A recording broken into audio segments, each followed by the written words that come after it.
ام الخیر فاطمہ رضی اللہ تعالیٰ عنہ بیان فرماتی ہیں کہ آپ سحر کے وقت دودھ نہیں پیتے تھے، سحر کے وقت دودھ پیتے تھے اور دن بھر دودھ نہیں پیتے تھے، اور افطار کے وقت دودھ پیتے تھے۔ آپ نے بہرحال سنا ہوگا کہ غوث اعظم پیدا ہوتے ہی یہ عبادت آپ سے ظاہر ہوئی، جس طرح سرکار دو جہاں صلی اللہ علیہ وسلم کی ذات پیدا ہوتے ہی سجدہ جیسی عبادت آپ سے ظاہر ہوئی۔ تو لہذا یہاں دودھ نہ پینا، ایک کمسن بچہ ہے جس پر کوئی احکام صادر نہیں ہوتے،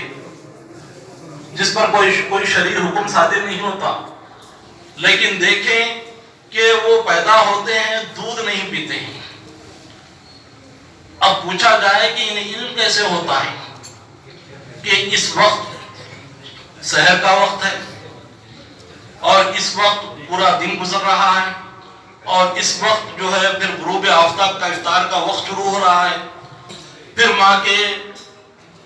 ماں سے چمٹ جاتے ہیں، دودھ پیتے ہیں۔ تو لہذا غوث اعظم اس کمسنی میں اعلان فرما رہے ہیں کہ تمام نظام کائنات میرے ہاتھ میں ہے، تمام نظام کائنات میرے ہاتھ میں ہے۔ میں اس وقت جب کمسنی کا عالم ہے، کسی کو شعور ہی نہیں ہوتا، روزے کا کیا کسی چیز کا شعور نہیں ہوتا، اس کی ماں کون ہے، اس کا والد کون ہے، وہ تک شعور نہیں ہوتا۔ اس عالم میں اللہ نے انہیں اس حد اتنا عظیم اتنا بڑا شعور عطا فرمایا کہ کائنات کا نظام سے واقفیت آپ کو عطا فرما دی، اور اس حالت میں ایک دن کا بچہ، اور انہیں واقف ہے کہ کب سورج نکل رہا ہے، کب سورج ڈوب رہا ہے، یہ سب واقفیت ہے۔ کیوں کہ سب لوگ وقت کو دیکھ کر سحر کرتے ہیں، سب لوگ وقت کو دیکھ کر افطار کرتے ہیں، وقت گزر رہا ہے، یہ تمام سب لوگ دیکھتے ہیں،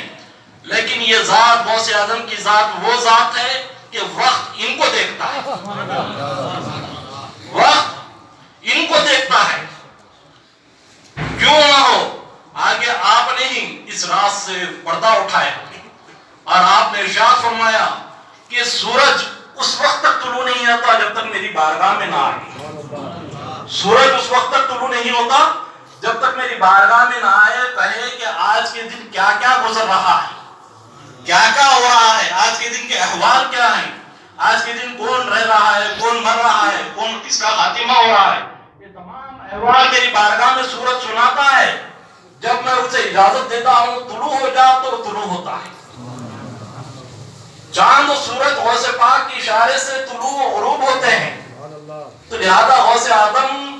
اس ایک دن کی حالت میں پیدا ہوتے ہی اعلان فرما رہے ہیں کہ تمام کا تمام نظام کائنات میرے ہاتھ میں رکھتی ہے اللہ نے، میں اس قادر کا بندہ عبد القادر ہوں، میں اس قادر کا بندہ عبد القادر ہوں، لہذا تمام قدرت اللہ نے میرے ہاتھ میں رکھ دی ہے۔ مجھے اس کیفیت میں بھی جہاں کسی قسم کا شعور نہیں ہوتا،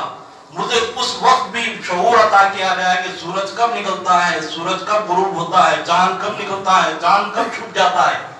یہ تمام کہکشاں کا علم مجھے عطا کر دیا گیا تھا، اور روزے کی فرضیت کا علم مجھے عطا کر دیا گیا تھا، روزہ فرض کس وقت ہوتا ہے۔ تو لہذا اس وقت صرف یہ واقعہ بیان کر کے گزر جاتے ہیں، لیکن یہ غوث پاک جب پیدا ہوئے تو اعلان فرما رہے ہیں تمام اقلیم عالم کی شہنشاہی مجھے عطا کر دی گئی،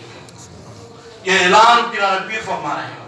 اور ساتھ میں پیران پیر کی ذات سے بھی اعلان ہو رہا ہے کہ جب آپ پیدا ہوئے تو آپ کے والدہ بیان فرماتی ہیں کہ آپ کے پشت مبارک پر سرکار دو جہاں صلی اللہ علیہ وسلم کے ختم مبارک کا نشان ہوگی۔ جس طرح یہ مظہر ذات سرور کائنات ہیں، آپ پیران پیر روشن امیر غوث اعظم جیسا شیخ عبدالحق محدثی دہلوی رحمۃ اللہ علیہ کا میں نے شعر پڑھا کہ غوث اعظم درمیان اولیاء جو محمد درمیان انبیاء، جس طرح سرکار کا مقام انبیاء کے درمیان ہے، سرکار کا مقام صحابہ کے درمیان ہے، اسی طرح اولیاء کے درمیان پیر روشن ضمیر غوث اعظم دستگیر کا مقام ہے۔ اور عین مطابقت، اتنی مطابقتیں پیران پیر اور سرکار کی ذات میں، سرکار کی حیات میں ہیں، پیران پیر کی حیات میں ہیں کہ مطابقتیں بیان کریں تو کافی وقت درکار ہے۔ آپ اس پر غور کرتے جائیں، سرکار دو جہاں صلی اللہ علیہ وسلم کی جو ولادت ہوتی ہے تو آپ کے پشت مبارک پر بھی اعلان نبوت کے طور پر، آپ نبی ہیں طور پر آپ کے پشت مبارک پر بھی مہر نبوت موجود ہوتی ہے، اور اعلان ہو رہا ہے کہ یہ تمام انبیاء کے سردار پیدا ہو گئے۔ یہاں پر بھی آپ کے پشت مبارک پر، پیران پیر کے پشت مبارک پر سرکار کے ختم مبارک موجود ہیں، اور اعلان ہو رہا ہے کہ تمام اولیاء کے سردار پیدا ہو گئے، تمام اولیاء کے سردار پیدا ہو گئے۔ جو مہر، جو نشان سرکار دو جہاں صلی اللہ علیہ وسلم کے ختم مبارک کا آپ کے پشت مبارک پر تھا، اس کے بارے میں حضرت سلطان باہو رحمۃ اللہ علیہ ارشاد فرماتے ہیں۔ سلطان باہو رحمۃ اللہ علیہ فرماتے ہیں کہ معراج کی رات جب سرکار دو جہاں صلی اللہ علیہ وسلم رؤیت الہی کے لیے تشریف لے گئے، دیدار الہی کے لیے تشریف لے گئے، یہاں سے سفر کے لیے مختلف سواریاں آپ کو عطا کی گئی۔ کبھی آپ کو براق دیا گیا، کبھی آپ کو رفرت دیا گیا، اس کے بعد سواریاں کا سلسلہ سدرۃ المنتہا تک رہا، لیکن سدرۃ المنتہا کے بعد کوئی سواری نہیں تھی۔ سرکار آگے گزر گئے، وہ ایسا مقام تھا، وہ منفرد ایسا مقام تھا جہاں فاصلے مٹا دیے گئے، جہاں وقت ختم ہو گیا، تمام حدود ختم ہو گئے، اس آگے مقام پر پہنچ گئے۔ اسی مقام کی ترجمانی اعلیٰ حضرت بیان فرماتے ہیں کہ وہی ہے اول، وہی ہے آخر، وہی ہے ظاہر، وہی ہے باطن، وہی ہے اول، وہی ہے آخر۔ یہاں اول آخر سرکار ہیں، وہی ہے اول، وہی ہے آخر، وہی ہے ظاہر، وہی ہے باطن۔ اسی کے جلوے اسی سے ملنے، اسی سے اس کی طرف گئے تھے، اسی کے جلوے اسی سے ملنے، اسی سے اس کی طرف گئے تھے۔ تو لہذا اب سرکار کے جلوے ظاہر ہو گئے، پردے اڑ گئے، اور مقام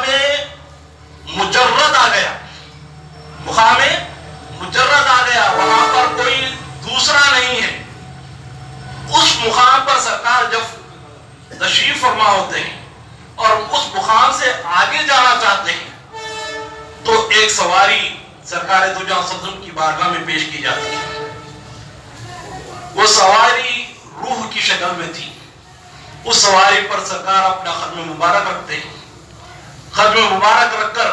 پھر وہ سواری سرکار کو وہ ثم دنا فتدلی فکان قاب قوسین او ادنا کے مقام تک وہ سواری لے جاتی ہے، یہاں تک کہ دو کمانوں کا فاصلہ رہا، اس سے بھی کم فاصلہ رہا۔ اٹھے جو سترے، اٹھے جو قصرے دنا کے پردے، کوئی خبر دے تو کیا خبر دے، وہاں تو جائی نہیں دوئی کی، ارے تھے تو کیا تھے۔ تو لہذا اس مقام پر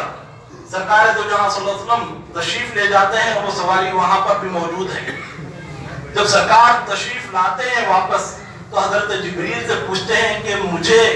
جو سدرۃ المنتہا کے بعد سواری دی گئی تھی وہ سواری کس کی تھی؟ تو حضرت جبریل فرماتے ہیں کہ آپ کے ہی اولاد میں ایک ایسی ذات پیدا ہوگی، جس طرح آپ کو انبیاء کے درمیان مقام حاصل ہے اسی طرح اس کو اولیاء کے درمیان بھی مقام حاصل رہے گا۔ وہ ذات ولی کامل عبد القادر کی ذات ہوگی، لہذا وہ روح مبارک پیران پیر روشن ضمیر غوث اعظم دستگیر کی آپ کو سواری کے طور پر دی گئی تھی۔ اسی لیے پیران پیر روشن ضمیر غوث اعظم دستگیر اپنے خصائل میں بیان فرماتے ہیں کہ میں قاب قوسین کے درمیان کا راز ہوں، میری ذات تمہارے اخروں سے ماورا ہے، تم میری ذات کو پہچان ہی نہیں سکتے، میں قاب قوسین کے درمیان کا راز ہوں۔ جو راز قاب قوسین کا تھا وہاں کوئی نہیں تھی، تو وہاں پر پیران پیر غوث اعظم دستگیر کی روح تھی۔ سرکار ارشاد فرماتے ہیں تو اس وقت جس ذات نے میری خدمت کی تو اللہ کی بارگاہ میں دعا کرتا ہوں کہ اسے وہ ایسا مقام اللہ عطا فرمائے کہ یہ تمام اولیاء اللہ اس کے قدم تلے ہوگی. جتنے بھی اولیاء پیدا ہوں گے ہر ولی ان کے قدموں تلے ہوگا. تو لہذا سرکار پیر ارشد امیر غوث اعظم دستگیر جب پیدا ہوتے ہیں تو بھی سرکار کے قدم مبارک آپ کے پشت مبارک پر ہوتی ہیں. وہی قدم کا فیض آپ دوسرے اولیاء کو عطا فرماتے ہیں. جب مقداد کے منبر پر تشریف فرما ہوتے ہیں آپ فرماتے ہیں کہ مجھے